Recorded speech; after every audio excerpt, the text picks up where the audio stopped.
I thought my life was over. I never had an acting partner like this in my life.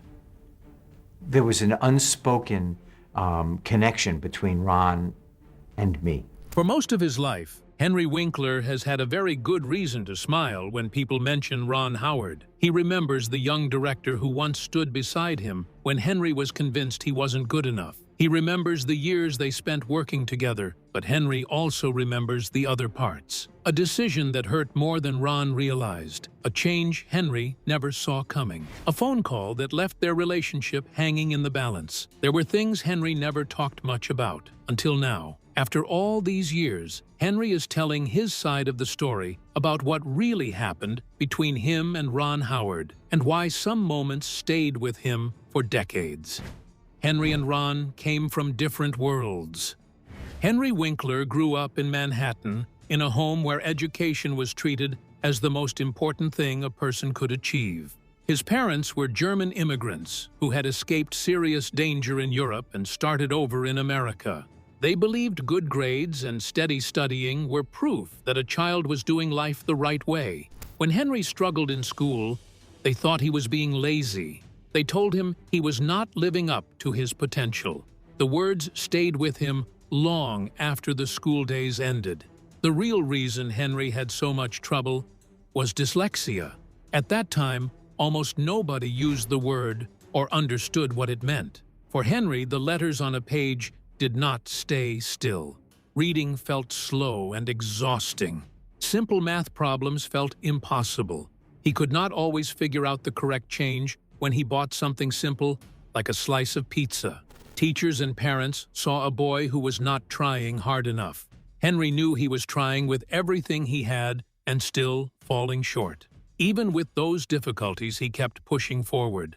He earned a place at the Yale School of Drama and completed a master's degree. That achievement showed how determined he was. Yet scripts never became easy for him. He learned to survive by listening carefully to every word spoken around him, remembering what he heard, and improvising when the written lines failed him. Those habits would later become part of what made his most famous character feel so alive and natural on screen. Ron Howard's early life looked completely different. His family left their farm in Oklahoma so that young Ron could work as an actor. He was already performing in front of cameras by the age of 3. By the time he reached his late teens, he had years of professional experience under his belt.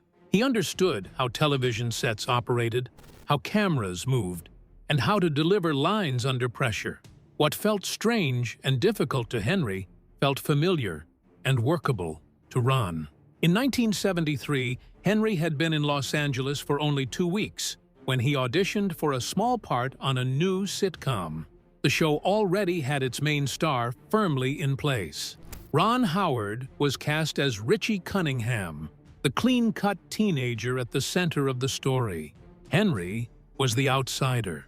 He was older than many of the other young actors, less experienced with the technical side of television cameras, and still carrying the private weight of his reading struggles every single day.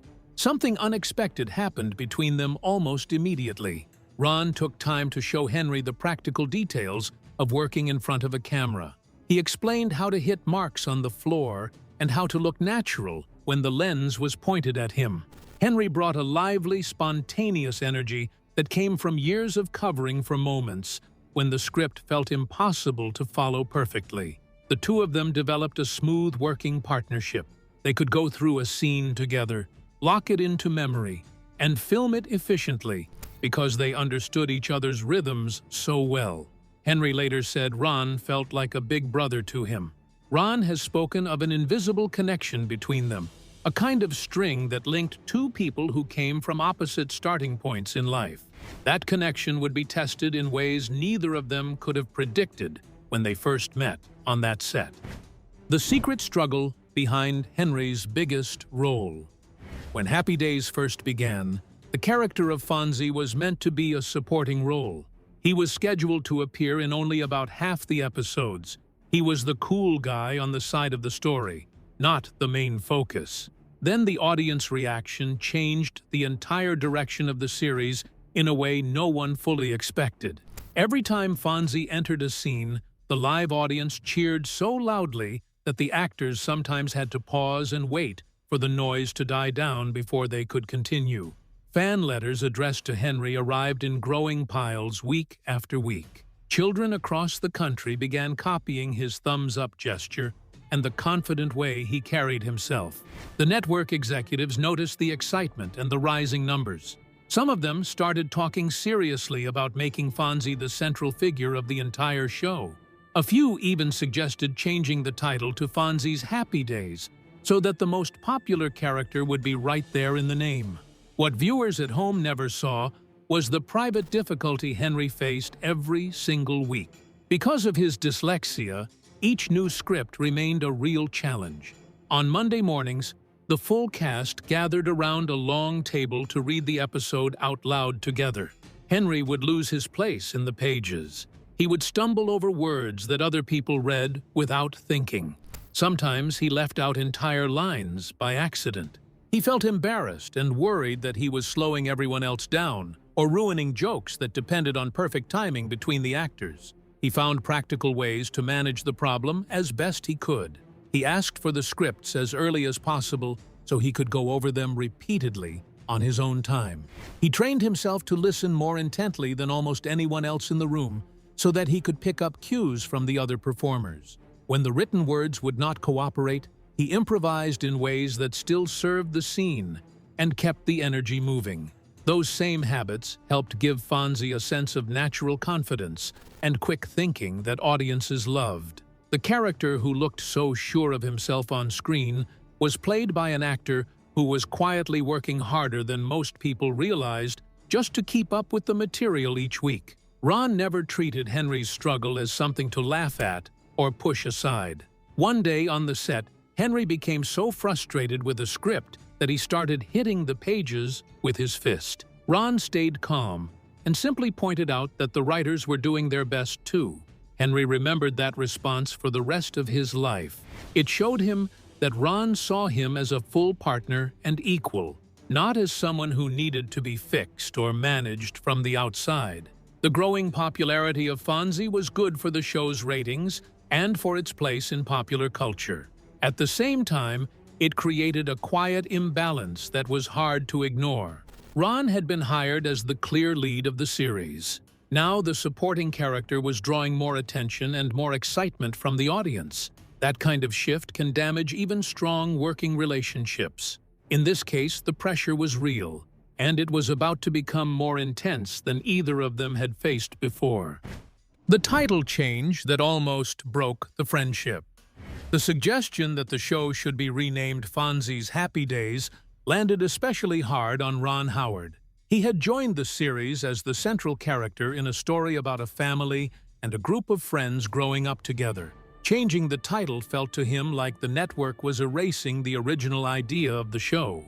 Ron told the executives clearly that if they went forward with the new name, he would leave the series and return to film school. He was prepared to walk away from a successful job rather than stay under a title that no longer matched the project he had signed up for at the beginning. Henry's reaction carried just as much weight. He stood to gain the most from the proposed change. The network was essentially offering to make him the official main star of the show. Instead of accepting the offer with open arms, he refused it.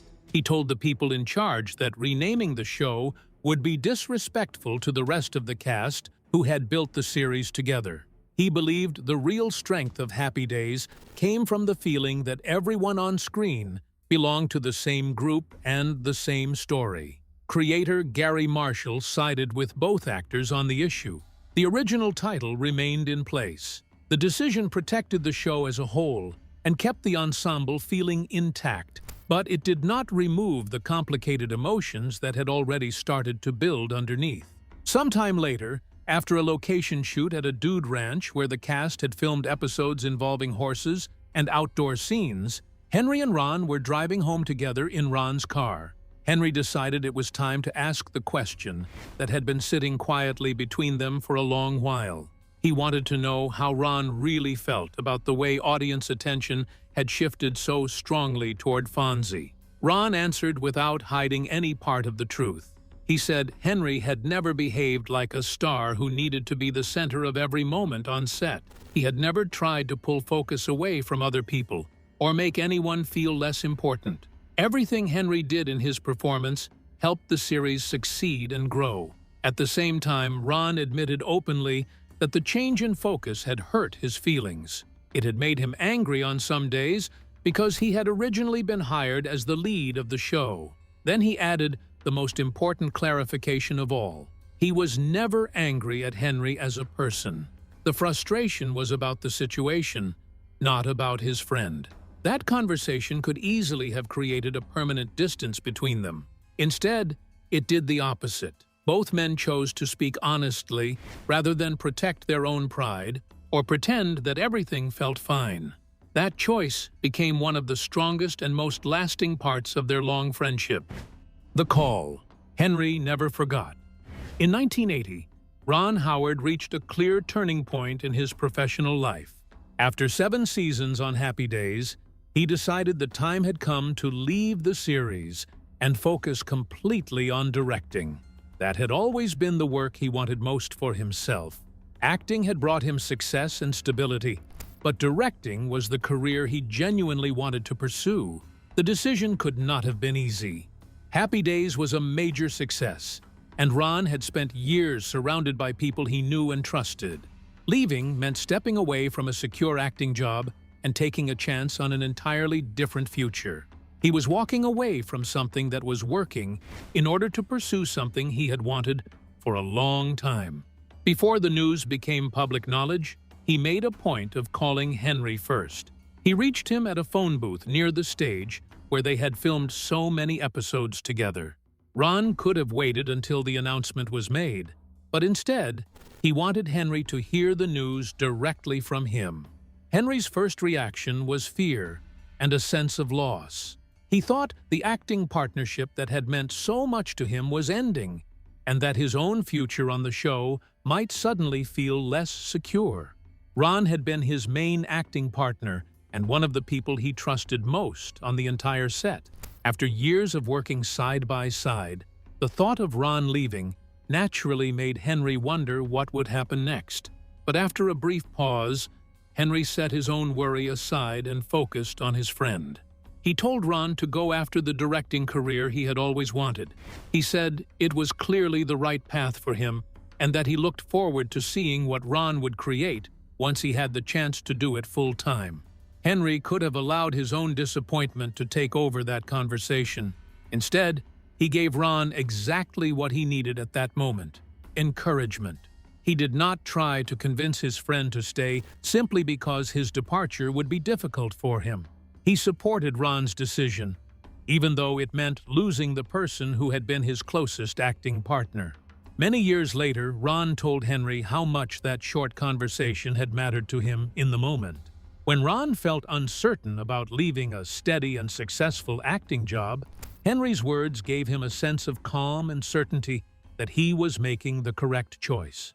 Henry had kept the memory of that call for nearly 50 years without knowing the full effect of what he had said on the other end of the line. Their friendship outlived the show. One part of this story receives far less attention than it deserves, and it may be the most meaningful chapter of the entire account. The connection between Henry and Ron did not remain limited to the two of them as working actors. It's actor, writer, producer, director, and all-around nice guy, Henry Winkler. It grew outward into their families in a lasting way. Henry became the godfather to all 4 of Ron Howard's children. Bryce Dallas. Howard has spoken publicly about the place Henry holds in her life, describing him as someone who feels like a second father figure. Henry's own daughters Zoe and Bryce have known each other since they were very young children. The two families have continued to spend time together across many years and through many changes in their lives. In a recent gathering, the group sat together in one living room. Ron, Henry, Bryce, Zoe, and members of the younger generation talked about the past while recording a podcast episode. During that conversation, after 50 full years had passed, Ron stated openly that the rise of Fonzie had hurt his feelings at the time. He did not present the statement as a complaint or as a demand for any kind of apology. He simply named the truth as he had experienced it. Henry listened without becoming defensive or upset. He simply heard what his friend was saying. That moment revealed what the friendship had become over the long stretch of time. It was no longer only about two actors who once worked well together on a popular television show. It had turned into a multi-generational relationship built on honesty and continued mutual respect. The same two men who once faced hard decisions about show titles and career directions were now able to sit with their daughters and speak clearly about the difficult parts of the past without damaging the bond they had protected for so long. They began from opposite places in life. One carried the lasting effects of being misunderstood as a child who struggled to read and was labeled lazy by people who loved him. The other grew up comfortable in the world of cameras and professional sets from a very young age. Somehow, they created a connection that held steady through sudden fame. A major shift in audience attention, a significant career change for one of them, and the long stretch of 50 years that followed. The truth that took 50 years to come fully into the open. The friendship between Henry Winkler and Ron Howard lasted longer than the television series that first brought them together. It continued through the complicated feelings that arrived with success and through the years when certain truths remained unspoken between them. When they finally talked in front of their daughters, the honesty felt natural rather than forced. Ron named the pain he had felt during the years when attention shifted so strongly toward Fonzie. Henry accepted the statement without argument. The friendship stayed whole, and in some important ways became clearer and stronger because the truth had finally been spoken out loud in the presence of the next generation.